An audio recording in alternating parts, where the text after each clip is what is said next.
नमस्कार, प्रभाव साक्षी news network और आप सभी का स्वागत है। देश के प्रधान न्यायाधीश टी.वाई. चंद्रचूड़ अपने निष्पक्ष फैसलों के लिए जाने जाते हैं। प्रधान न्यायाधीश रहते हुए चंद्रचूड़ ने आम भारतीयों के मन में जो सम्मान और विश्वास पाया है वह अभूतपूर्व है।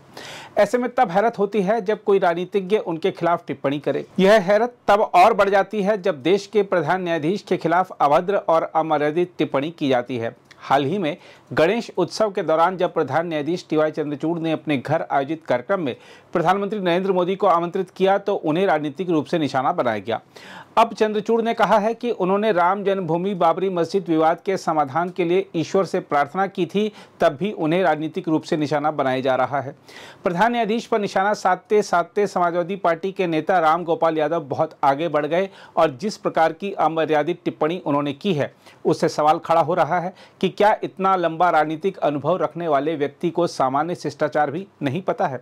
हम आपको बता दें कि अपने गृह राज्य महाराष्ट्र के खेड़ तालुका में स्थित अपने पैतृक गांव कन्हेरसर के निवासियों को संबोधित करते हुए प्रधान न्यायाधीश ने कहा कि अक्सर हमारे पास मामले आते हैं लेकिन हम समाधान पर नहीं पहुंच पाते।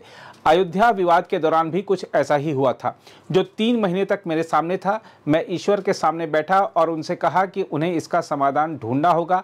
प्रधान न्यायाधीश ने कहा, मेरा विश्वास करें, यदि आपको भरोसा है तो ईश्वर हमेशा कोई रास्ता निकाल देंगे। हम आपको याद दिला दें कि देश के तत्कालीन प्रधान न्यायाधीश रंजन गोगोई की अध्यक्षता वाली उच्चतम न्यायालय की 5 न्यायाधीशों की पीठ ने 9 नवंबर 2019 को अयोध्या में राम मंदिर के निर्माण का मार्ग प्रशस्त करके उस विवादास्पद मुद्दे का निपटारा किया था जो 1 सदी से भी अधिक पुराना था। पीठ ने यह भी फैसला दिया था कि अयोध्या में ही वैकल्पिक 5 एकड़ के भूखंड पर मस्जिद बनाई जाएगी।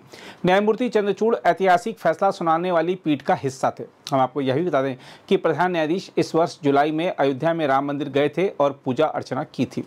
प्रधान न्यायाधीश के बयान पर जब समाजवादी पार्टी के वरिष्ठ नेता राम गोपाल यादव से प्रतिक्रिया मांगी गई तो वह भड़क गए और कहा कि जब भूतों को जिंदा करते हो, मुर्दों को, तो भूत बन जाते हैं और जनता के पीछे पड़ जाते हैं।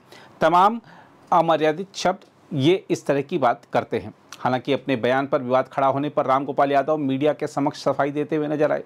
आइए देखते हैं राम गोपाल यादव ने पहले क्या कहा था और फिर बाद में वह क्या सफाई दे रहे हैं। कोई कमेंट नहीं करा, ये छोड़ो कमेंट। जो जब भूतों को जिंदा करते हो, मुर्दों को, तो भूत बन जाते हो, जब के पीछे पड़ जाते। ऐसे don't talk these problems now. दे आपको कौन प्रॉब्लम, सब कहाँ है वो? तो अपनी बाबरी मस्जिद और ये मंदिर दिख रहा है। सर रविवार की बात है। छोड़ो यार, वो तो जो चूती है तमाम इसी तरह की बातें कहते रहते हैं। तो क्या should I take notice of them? कोई सीजीआई संबंध में सवाल ही किसी ने नहीं पूछा। Nobody has asked any question about CJI. CJI is a very erudite person, excellent person. अरे हमने कौन सी टिप्पणी की? जब तक सीजीआई के बारे में किसी ने पूछा ही नहीं है, दादा कोई चीज जोड़ो अलग बात। हमसे सिर्फ बहराइच के बारे में पूछा, उसके बारे में पूछा, तो बहराइच के लोग ये कह रहे, फलाना ये कह रहे। सीजीआई का तो कोई सवाल ही नहीं। उधर बीजेपी ने प्रधान न्यायाधीश के खिलाफ आए बयान की निंदा करते हुए कहा है कि विपक्ष में ऐसे दल शामिल हैं जो अपने पक्ष में फैसला आने पर खुश होते हैं, लेकिन अगर फैसला उनके मन मुताबिक नहीं है तो वह पूरे लोकतंत्र, संविधान और न्यायपालिका पर ही सवाल उठा देते हैं। उच्चतम न्यायाधीश चंद्रचूड़ जी ने कहा है वो महत्वपूर्ण बात है।